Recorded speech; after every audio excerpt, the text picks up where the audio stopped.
상속세 30년 만에 개정, 집 한 채면 상속세 0원이라는 소식이었습니다.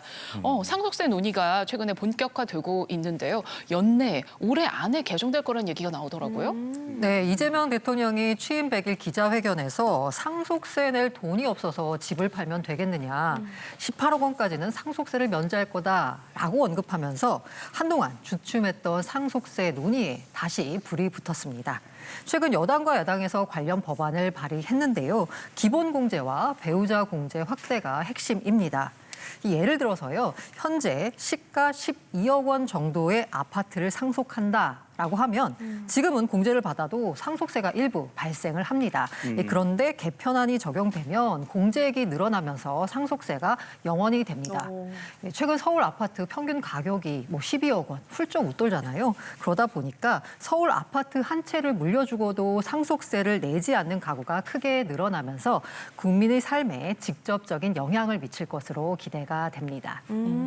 뉴스 보니까요, 여야 모두 상속세 개정에는 동의를 하던데 그 방안에는 좀 차이가 있는 것 같더라고요. 좀 자세하게 신 전문가님께서 짚어주시죠. 예, 상속세 같은 경우에는요, 돌아가신 분 재산에서 바로 세율을 적용해서 세금이 계산되는 것이 아닙니다. 그래서 재산가액에서 일정 정도를 빼주는 금액을 공제금액이라고 하는데요.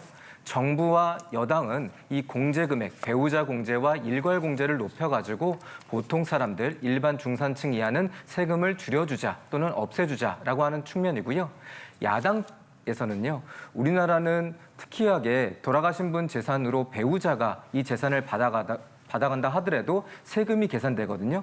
이런데 배우자는 한 명의 재산이라 할지라도 공동으로 일군 재산이다 보니까 배우자가 받아가는 재산에 대해서는 세금을 없애주자라고 하는 게 야당의 주장입니다. 일견 그 소득세도 냈고, 그리고 배우자가 공동으로 재산을 형성했고, 그리고 배우자가 노후에도 계속 이 집이라든지 이런 재산에서 살아야 되니까 이런 부분에서 배우자 상속세를 폐지하자라는 입장인데요. 미국과 영국, 호주 등 선진국에서는 이러한 조건을 수용해서 배우자 간 상속에 대해서 세금을 걷지 않고 있는 상황입니다. 네, 그렇군요. 근데 저는 일리가 있는 말씀이신 것 같은 게, 배우자가 급작스럽게 돌아가신 것도 마음이 아픈데 한평생 같이 일군 재산인데 거기에 세금을 묻는다는 게 당혹스러울 것 같거든요. 이거 폐지가 될 건가요? 네, 배우자 상속세를 없애면요, 이 생존 배우자의 부담은 줄어듭니다. 하지만 고액 자산가의 편법 승계 통로가 될 수 있고요, 부의 대물림, 불평등을 심화시킬 수 있다라는 우려가 큰 건 사실입니다. 그래서 여당 같은 경우에는요, 배우자 상속세 이거 폐지 말고 배우자 공제액을 조금 확대하자라고 주장하고 있습니다. 현재는 배우자가 상속받은 재산 가운데 최대 5억 원까지 상속세를 공제해주고 있습니다. 이걸 이제 7억 원으로 늘리자라는 거거든요. 전면 폐지보다는 약하기는 합니다. 하지만 고액 자산가액 혜택이 집중되는 거는 어쩔 수 없고요. 조세 형평성 논란 여전합니다. 게다가 세수가 줄어든다라는 비판이 여전한 것도 사실입니다. 그렇구나. 보면 이제 그 분위기가 계속 좀 달라지는 것 같은 게, 지난 대선 때는 사실 상속세율을 얼마나 낮추느냐가 이게 핵심 쟁점이었던 것 같은데, 지금은 그런 얘기는 쏙 빠져 있는 것 같아요. 그렇습니다. 예리한 지적이시고 맞는 내용인데요. 지난 대선 당시에는 상속세율, 우리나라가 OECD 국가 중에 세율이 가장 높거든요. 50% 이상으로. 이런 부분에서 세율을 낮춰가지고 상속세 부담을 낮춰주자라고 논의가 됐었는데요. 지금은 많이 분위기가 바뀌어가지고 공제 금액을 확대하는 측면에서 진행되고 있는 것 같습니다. 이거는 정부 여당이 명분과 실리를 모두 취하려고 하는 측면인 것 같은데요. 작년에 우리나라는 한 35만 명 정도가 돌아가셨는데 상속세를 신고하신 인원이 한 2만 명 정도가 됩니다. 그런데 과세표준 10억 원 이하로 상속세를 납부하신 분이 상속세 전체 2만 명 중에 76% 정도가 되고요. 그럼에도 불구하고 상속세 세수에서 76%가 낸 세금은 9%에 지나지 않습니다.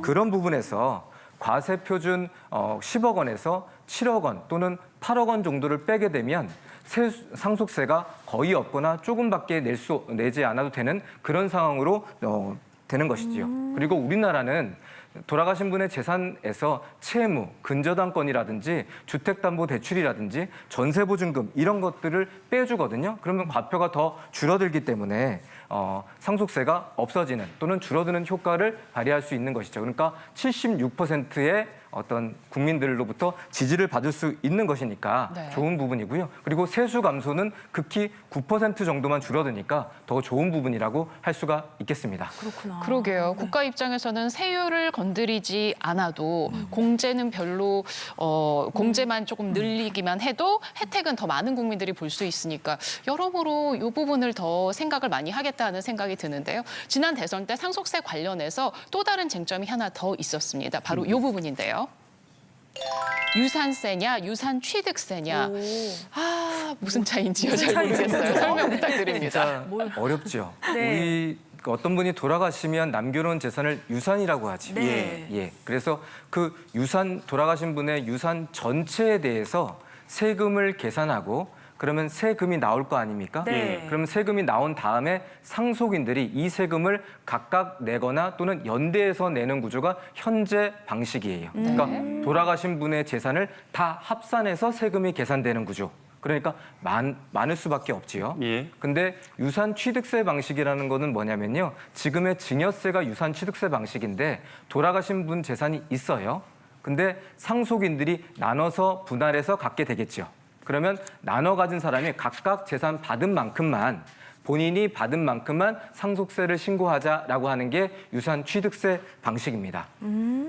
예를 들어서 설명드리면 좋을 것 같은데요. 지금은 돌아가신 분의 유산이 20억 정도라고 치면 네. 세율이 한 40% 적용돼서 세금이 계산되거든요. 네. 그런데 이거를 자녀나 배우자가 각각 4명이 나눠 가졌다고 치면 5억씩 나눠 가질 거 아니에요? 네. 그러면 5억씩 나눠 갖게 되면 세율이 20% 정도로 적용돼서 일반 보통 중산층 이하 같은 경우에 유산세보다 유산 취득세 방식으로 신고하는 것이 세금이 줄어드는 효과가 그렇지. 있다라는 말씀을 드리고요. 특히 우리나라와 미국은 유산세 방식 그리고 OECD 국가 24개 국가 중에 20개 국가는 유산 취득세 방식을 사용하고 있습니다. 유산 그렇군요. 취득세구나. 아니 근데 내는 입장에서는 세금이 줄어들면 좋지만 또 국가적으로 생각하면 세수 줄어드는 거니까 고민이 많겠어요. 그러니까요. 그러겠네요. 저는 듣다 보니까 이번 상속세 개편 논의의 핵심은 부자를 감세할 것이냐 아니면 중산층을 보호할 것이냐 이렇게 입장차가 좀 나뉘는 것 같네요.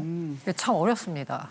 일단 공제 한도를 상향하는 것은 중산층 보호라는 측면에서 긍정적입니다. 이게 완화되면요, 가족 간 상속으로 인한 스트레스 줄어들 수 있고요, 중산층의 자산 형성에 도움이 되겠죠. 그런데 당연히 부자 감세 논란은 피할 수가 없습니다. 지금 전체 보니까요, 상속세가 전체 세수의 1% 미만으로 그 비중은 작습니다. 그런데 공제가 확대됐을 때 누가 그 수혜를 누리냐라고 보자면요, 상위 1%. 고액 상속인에게 더 큰 혜택이 돌아갈 수밖에 없습니다. 참 난감한 딜레마인데요. 여기에다가 단순하게 공제만 확대한다라고 하면 세수가 줄어들게 되겠죠. 그러면 가뜩이나 부족한 복지나 교육 예산, 이거 어디서 충당할 거냐라는 또 질문이 나오게 되죠. 게다가 항상 의문인데요. 이 각자가 생각하는 중산층의 정의가 너무 모호합니다. 맞아요. 누구는 강남에 아파트 한 채만 있는데 그게 무슨 중산층이냐? 라고 생각하시는 분들도 있을 거고요. 다른 분들이 보기에는 서울에 집 한 채 있으면 그게 중산층이지 라고 생각하실 수 있고요. 만약에 이제 공제 기준이 너무 넓어진다, 중산층 보호를 위해서라고 하면 진짜 부유층이 슬쩍 혜택을 볼 수도 있는 거고요. 어렵습니다. 결국은 중산층 보호라는 긍정적인 효과를 얻기 위해선 균형을 잘 맞춰야 될 것 같은데요. 일단 무엇보다도 자산 평가 기준을 더욱 공정하게 바꿔서 돈을 좀 덜 내는 일이 없도록 해야 될 것 같고요. 무엇보다 이 부자들의 경우에는 상속세를 피하기 위한 꼼수를 굉장히 많이 쓰거든요. 그래서 나보다도 부자인데 상속세를 더 덜 내는 경우도 있습니다.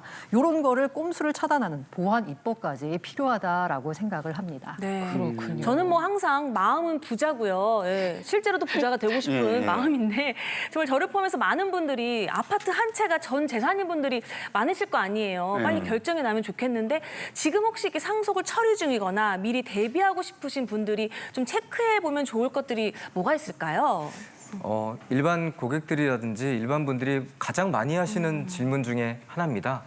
근데 상속세라는 것은 부모님 돌아가셨을 때나 그렇게 많이 나오는 상황인데요. 상속세를 그럼에도 불구하고 미리미리 좀 체크해 보시는 것이 좋을 것 같습니다. 특히나 정부 여당이나 야당 같은 경우에 모두 그 상속세를 아끼는 방법, 상속세를 줄이는 방법에 대해서 논의하고 있지만 공통적인 부분은 배우자가 받을 경우에 상속세를 줄여주겠다는 그런 부분으로 공통적인 부분으로 흘러가고 있는 상황이거든요.